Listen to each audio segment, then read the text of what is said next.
We're glad to have you up to this moment. Joining me now in the studio to discuss the condition of federal roads in states is the Honorable Minister of State for Works, Ambassador Bashir Yuguda.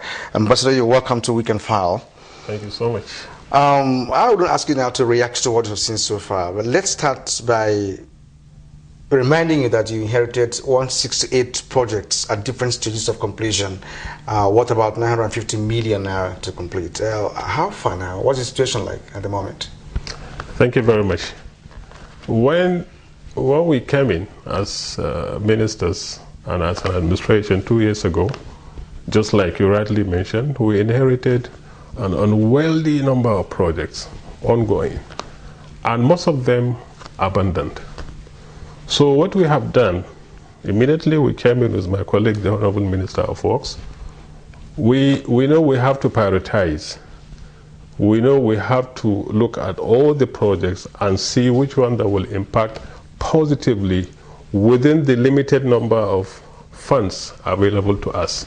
And in the process of doing that, we have focused on major arterial roads in the country that cuts across all the geopolitical zones in the country.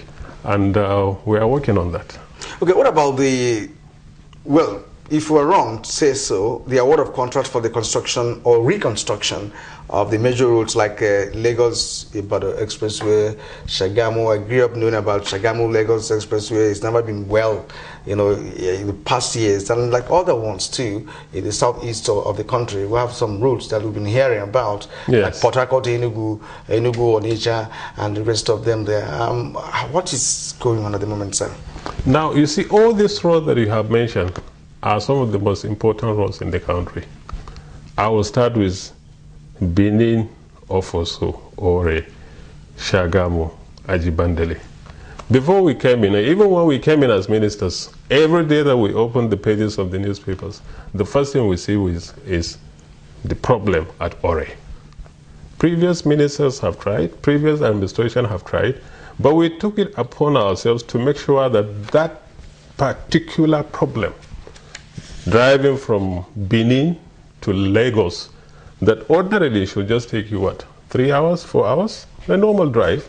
But it was taking 10 hours before we came in. So we attacked that problem frontally.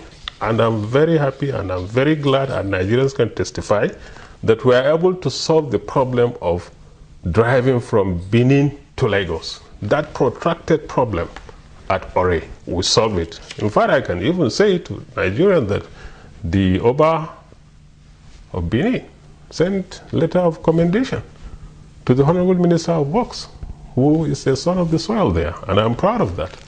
And so we're able to solve that. You talk about Lagos-Ibadan.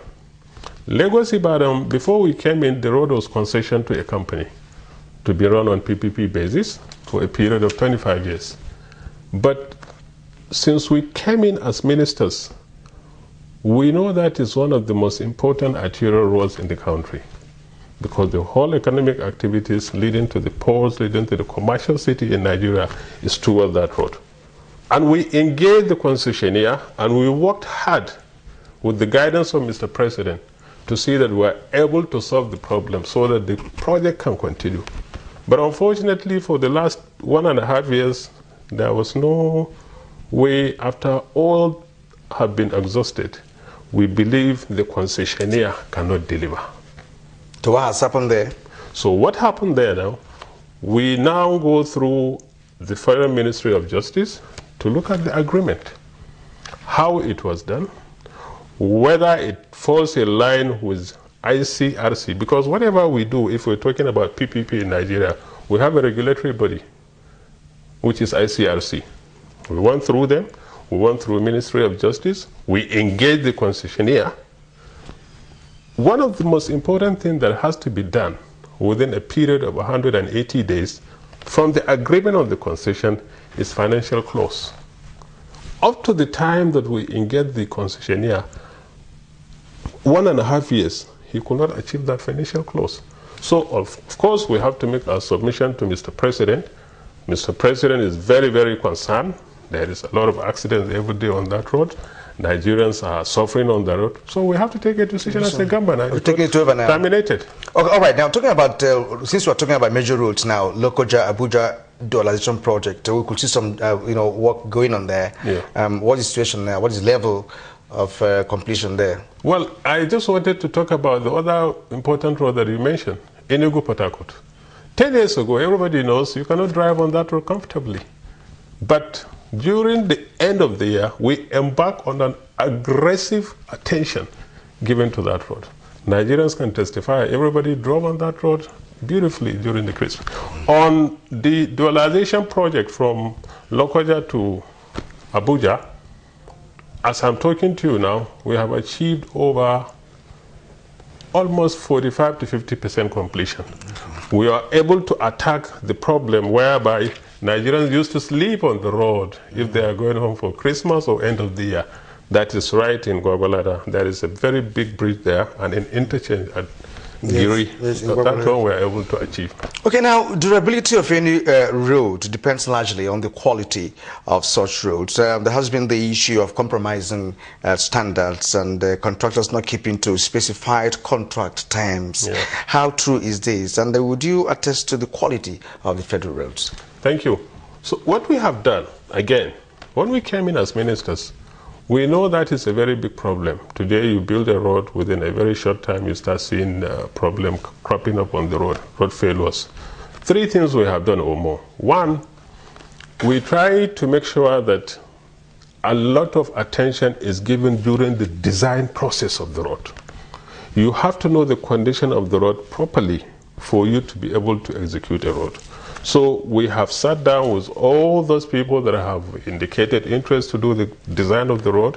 We have also, in addition to the normal report that we receive from our field officers, we have set up an independent monitoring team to make sure that what was designed on the road, there is no shortcut.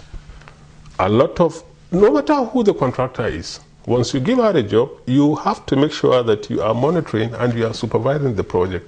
The standard of Federal Ministry of Works is very high. It's quite unlike what you see in the state's roads. So obviously in that one too, we are making progress and we put more eyes on that. Now, poor maintenance culture in this country has been the bane of our sustainable infrastructural, development. And how has it been with the federal roads in terms of maintenance now? I know you have an arm known as FEMA that does this. And again, let's go to the issue of 5% user charge stipulated in the Act establishing FEMA as to what they should be getting in maintenance. Explain to us what has happened. Thank you. You see, for maintenance of our roads, a situation whereby for the last 20 years, 90% of the movement of goods and services in this country is done on the Nigerian roads. Definitely it will take a very heavy toll on the roads. That is number 1. Number 2, the axle load on our roads. The road is designed in such a way that the axle load should not be more than 30 to 35 tons. But if you see what is happening on the Nigerian roads, you can all believe that obviously overloading, excess load is one of the biggest problems. And again, one of the problems we are having is, I can give you a simple statistics. From the record that we have of registered vehicles in Nigeria, in 1983, it was 150,000 vehicles on Nigerian roads. The same roads that we have, in the year 2000, registered vehicles in Nigeria, from the record that we have, is 1.3 million. Now, in 2012, just last year, there are 9 million vehicles flying on this road without commensurate construction of extra roads in the country. But we thank God that the railway is coming up. That one is taking care of it. And on our own part as a ministry, what we have done now is to build what we call, that is on the major highways, way bridges, whereby we're going to engage the services of private people to manage so that we can really check the axle load on our country. Okay. Yes. But FEMA are working hard. They have recently, we make sure that we strengthen their capacity to do what they are supposed to do. Yes. And then we also bought a lot of porches for them, so that immediately they excavate, they can also take care and fill it up. Yes. On the 5% surcharge, yes. You want me to take that? Yes, take that, yeah. Please. Yeah. You see, the act setting of FEMA, no maintenance of the road cannot be done on budgetary process alone. So government introduced what we call 5% surcharge on petroleum products. But is somebody getting this 5%? That's no. They are no. What happened was we started getting them in 2007 when the act was amended. 800 million naira was accrued. Then labor issues started. It was stopped. That 800 million was kept in central bank. So it is only now that we're able to retrieve that 800 million through the intervention of Mr. President. That money was used to do rehabilitation work that we have now been transporting our turbines all the way from Enugu, Port Harcourt, up to Kaduna. Mm-hmm. But that has stopped. We are not getting that money. But Mr. President has directed the Federal Ministry of Works, Ministry of Justice, Labor to sit down and see how we can streamline to have access to that fund. Yes. Now, Shopee is intervening in some road projects in the country. Which roads are these roads? Are there the same roads that have also been awarded? Where does Shopee come in here? You see, fine. Shopee, we are very happy with what we are doing under Shopee because it enhances the funding capacity of Federal Ministry of Works to deliver on the federal roads. Shopee funding is restricted to some of our major projects in the country. One is Enugu, Port Harcourt,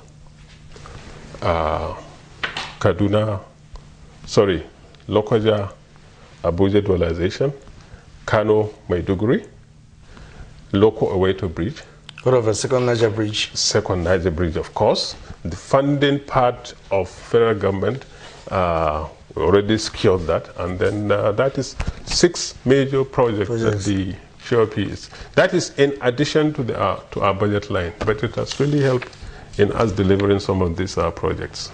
Now, people talk about the unlawful, or would I say, wrongful parking of big lorries along the roads, to bring some sort of indiscriminate parking. What is the ministry doing to ensure that that doesn't happen? Because, of course, it even helps in, of course, getting the roads bad. Because when such vehicles are parked for a very long time on a particular road, certainly that road will suffer for it. So what are you doing to check this? Yeah, you see, thank you very much. That is one of the biggest problems we are having on some of these major roads. What we are doing is, like in Tafa, give you a simple example. You can see the indiscriminate parking. So what we are doing is to engage the road users, to engage FEMA to finish up with all the trailer parks that we have built around Tafa, Birndungwari, Lokpanta. And in the process of doing that, we believe that we should be able to get them off the road. But it is really doing a lot of damage to our road. That I can confirm to Nigerians. Okay. All right. At this point, I'd like to thank you for being part of the show. You have actually educated us on this issue. I have been speaking with the Minister of State for Works, Ambassador Bashir Yuguda, on Weekend File tonight. Thanks once again for coming, sir. Thank you very much. Thank you indeed. Thank you. We have some reports yet to come. Please stay with us. Chairman, Governing Council and Management of Nigerian Institute of Advanced Legal Studies and the Office of the Secretary to the Government of the Federation, Centenary Celebration Coordinator's Office, cordially invite the public to the Centenary Law Summit in commemoration of the century of constitutional evolution in Nigeria. Date, 3rd to 6th June 2013. Venue,